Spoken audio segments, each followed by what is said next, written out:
മസിലിൻ്റെ വേദനകൾ കൊണ്ടും നമുക്ക് അസ്വസ്ഥത ഉണ്ടാവും എന്ന് എത്ര പേർക്കറിയാം? തൊട്ടാൽ നമ്മൾ വേദന കൊണ്ട് ചാടിപ്പോകുന്ന തരത്തിലുള്ളൊരു അവസ്ഥ വരുന്നു. കണ്ടുപിടിച്ചു കഴിഞ്ഞാൽ പിന്നെ ചികിത്സ എളുപ്പമാണ്. ഇപ്പോൾ എന്താണ് ഇതിൻ്റെ ചികിത്സാ രീതികൾ? ഞാൻ doctor Najwa, interventional pain physician, Cortex spine and pain care, Ernakulam. ഞാൻ സംസാരിക്കാൻ പോകുന്ന വിഷയം നമ്മളിൽ പലർക്കും നമ്മൾ കൊണ്ടു നടക്കുന്നതും എന്നാൽ അവഗണിക്കപ്പെടുന്നതുമായ ഒരു രോഗത്തെക്കുറിച്ചാണ്, മയോഫേഷ്യൽ പെയിൻ. പലപ്പോഴും കഴുത്തിൻ്റെ വേദന, നടുവേദന, കാൽവേദന എന്നിങ്ങനെ പലപ്പോഴും പലർക്കും ഉണ്ടാവാറുണ്ട്. അതിൽ ചിലപ്പോൾ ഞരമ്പിൻ്റേതായിരിക്കാം, നട്ടെല്ലിൻ്റെ തേയ്മാനം കൊണ്ടായിരിക്കാം, മുട്ട് തേയ്മാനം കൊണ്ടായിരിക്കാം. പക്ഷേ ഇതിനെല്ലാം പുറമെ മസിലിൻ്റെ വേദനകൾ കൊണ്ടും നമുക്ക് അസ്വസ്ഥത ഉണ്ടാവും എന്ന് എത്ര പേർക്കറിയാം? മസിലിൻ്റെ വേദന, അതായത് മസിലിൻ്റെ റിപ്പീറ്റഡ് ആയിട്ടുള്ള ഉപയോഗം കൊണ്ടും അത് റിലാക്സ് ചെയ്യാത്ത അവസ്ഥ കൊണ്ടും ഉണ്ടാവുന്ന ഒരു തരത്തിലുള്ള രോഗമാണ് മയോഫേഷ്യൽ പെയിൻ. മയോഫേഷ്യൽ പെയിൻ എന്നതിനെ നമുക്ക് രണ്ടായി തരംതിരിക്കാം: primary myofascial pain, secondary myofascial pain. Primary myofascial പെയിനിൽ പ്യുവർലി മസിൽ റിലേറ്റഡ് ആണ്, അതായത് മറ്റുള്ള കാരണങ്ങൾ കൊണ്ടൊന്നും ഉള്ളതല്ല. നമ്മളുടെ ക്രോണിക് ആയിട്ടുള്ള ഒക്യുപ്പേഷൻ, അതായത് ഒക്യുപ്പേഷണൽ പോസ്ചർ, എർഗണോമിക്സ്, റിപ്പീറ്റഡ് ആയിട്ട് നമ്മൾ തലകുനിച്ച് കമ്പ്യൂട്ടറിന് മുന്നിൽ ഇരിക്കുകയും കൈക്കോ കഴുത്തിനോ റിലാക്സേഷൻ കിട്ടാതെ ഇരിക്കുകയും നമ്മളുടെ ജോലിയിൽ മാത്രം ശ്രദ്ധ കേന്ദ്രീകരിച്ചുകൊണ്ട് നമ്മളുടെ ശരീരത്തെ മറക്കുകയും ചെയ്യുമ്പോൾ ഉണ്ടാകുന്ന ഒരു ക്രോണിക് സ്ട്രെസ്സാണ് ശരീരത്തിൽ മസിൽസിന് ഈ അവസ്ഥ ഉണ്ടാകാൻ കാരണം. കിച്ചണിൽ ഒരുപാട് നേരം നിന്ന് ജോലിയെടുക്കുന്നവർക്കും ഒരുപാട് നേരം കുനിഞ്ഞ് ജോലിയെടുക്കുന്നവർക്കും ഉണ്ടാകുന്ന നടുവേദന ഈ മസിൽ റിലേറ്റഡ് പെയിൻ കൊണ്ടും ആവാം. ഇങ്ങനെ ഒരുപാട് നേരം മസിൽസ് റിലാക്സ് ആവാതെ ഇരിക്കുമ്പോൾ മസിലിൻ്റെ ഉള്ളിൽ ഒരു പ്രത്യേക തരം ഒരു നോട്ട്, അതായത് ഒരു ഹൈപ്പർ ഇറിറ്റബിൾ പോയിൻറ്റ്സ് ഉണ്ടാവുന്നു. ഇതിനെ നമ്മൾ ട്രിഗർ പോയിൻറ്റ്സ് എന്ന് വിളിക്കും. ഈ ട്രിഗർ പോയിൻറ്റ്സ് വീണ്ടും വീണ്ടും ആ മസിൽസ് യൂസ് ചെയ്യുകയും സ്ട്രെച്ചിങ് എക്സസൈസ് ഒന്നും ചെയ്യാതിരിക്കുകയും ചെയ്യുമ്പോൾ അത് ഒരു ഹൈപ്പർ ഇറിറ്റബിൾ പെയിൻഫുൾ പോയിൻ്റ് ആവുന്നു. തൊട്ടാൽ നമ്മൾ വേദന കൊണ്ട് ചാടിപ്പോകുന്ന തരത്തിലുള്ളൊരു അവസ്ഥ വരുന്നു. ഇതിനെ ആക്റ്റീവ് ട്രിഗർ പോയിൻറ്റ്സ് എന്ന് വിളിക്കും. ഇങ്ങനെ ഒരു ആക്റ്റീവ് ട്രിഗർ പോയിൻ്റ് ആ മസിലിൻ്റെ ഉള്ളിൽ ഉണ്ടായിക്കഴിഞ്ഞാൽ പിന്നെ ആ മസിൽ എപ്പോൾ നമ്മൾ ഉപയോഗിക്കുന്നു, അത് ആ മസിൽ എപ്പോൾ നമ്മൾ യൂസ് ചെയ്യുന്നു അപ്പോഴൊക്കെ ഒരു വേദനയായിട്ട് രോഗിക്ക് അനുഭവപ്പെടുന്നു.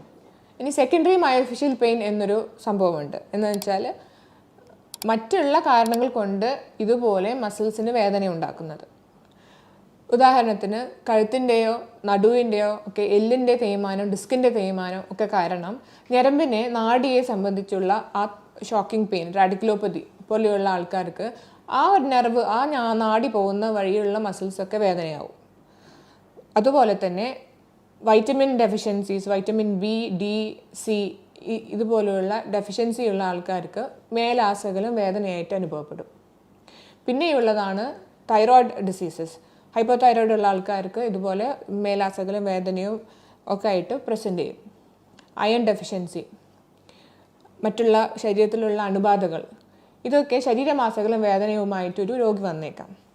ഇങ്ങനെയുള്ള കേസുകളിൽ നമ്മൾ ആ ഒരു പ്രശ്നം കൂടെ സോൾവ് ചെയ്ത് അതിനെയും കൂടെ ട്രീറ്റ്മെൻറ്റ് എടുത്തുകൊണ്ട് വേണം മുന്നോട്ട് പോകാൻ. സെക്കൻഡറി മയോഫേഷ്യൽ പെയിന് മറ്റുള്ളൊരു കാരണമാണ് ഓട്ടോ ഇമ്മ്യൂൺ ഡിസീസ്, അതായത് വാതസംബന്ധമായ പ്രശ്നങ്ങൾ.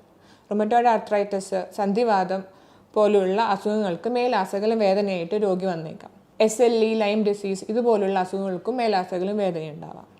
അപ്പോൾ നമ്മൾ ഇങ്ങനെ ഒരു രോഗി നമ്മളുടെ അടുത്ത് വന്നു കഴിഞ്ഞാൽ സെക്കൻഡറി മയോഫേഷ്യൽ പെയിൻ, അതായത് മറ്റുള്ള കാരണം കൊണ്ടുള്ള മേലാസകലമുള്ള വേദന അല്ല എന്ന് ഉറപ്പ് വരുത്തിയതിനു ശേഷം വേണം നമ്മളുടെ ചികിത്സ മുന്നോട്ട് കൊണ്ടുപോകാൻ. പ്രൈമറി മയോഫേഷ്യൽ പെയിൻ അഥവാ മറ്റുള്ള കാരണങ്ങൾ കൊണ്ടൊന്നുമല്ല നമ്മളുടെ മസിൽസിന് വേദന ഉണ്ടാക്കുന്നതെന്ന് കണ്ടുപിടിച്ചു കഴിഞ്ഞാൽ പിന്നെ ചികിത്സ എളുപ്പമാണ്. കണ്ടുപിടിക്കൽ മാത്രമാണ് ബുദ്ധിമുട്ട്. കാരണം ഇതിന് പ്രത്യേകിച്ച് ബ്ലഡ് ടെസ്റ്റോ എക്സ്റേയോ MRIയിലോ ഒന്നും നമുക്ക് ഇതിനെ വേർതിരിച്ച് കാണാനോ കണ്ടുപിടിക്കാനോ കഴിയില്ല. ഒരു ഡോക്ടർ ഒരു രോഗിയെ നേരിട്ട് കണ്ട് പരിശോധിച്ചതിന് ശേഷം കൺഫേം ചെയ്യുന്ന ഒരു അസുഖമാണ് മയോഫേഷ്യൽ പെയിൻ.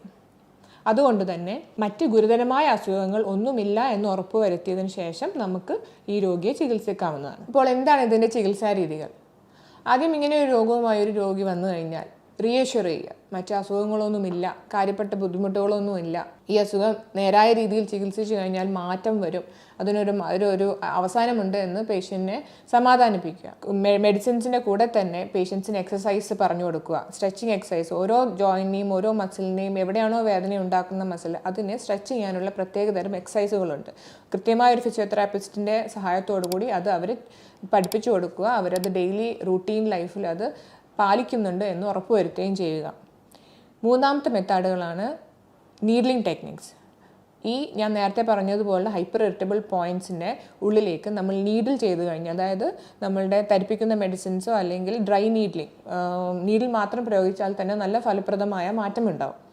ഇങ്ങനത്തെ ടെക്നിക്സ് വഴി ആ നോട്ട്സൊക്കെ ഉണ്ടായിക്കഴിഞ്ഞ ഹൈപ്പർ ഇറിറ്റബിൾ പോയിൻറ്റ്സ് പോവുകയും സ്ട്രെച്ചിങ് എക്സസൈസ് ചെയ്യുകയും ചെയ്തു കഴിഞ്ഞാൽ ഒരു 90-95% ആൾക്കാർക്കും നല്ലൊരു വ്യത്യാസം കാണുന്നതാണ്.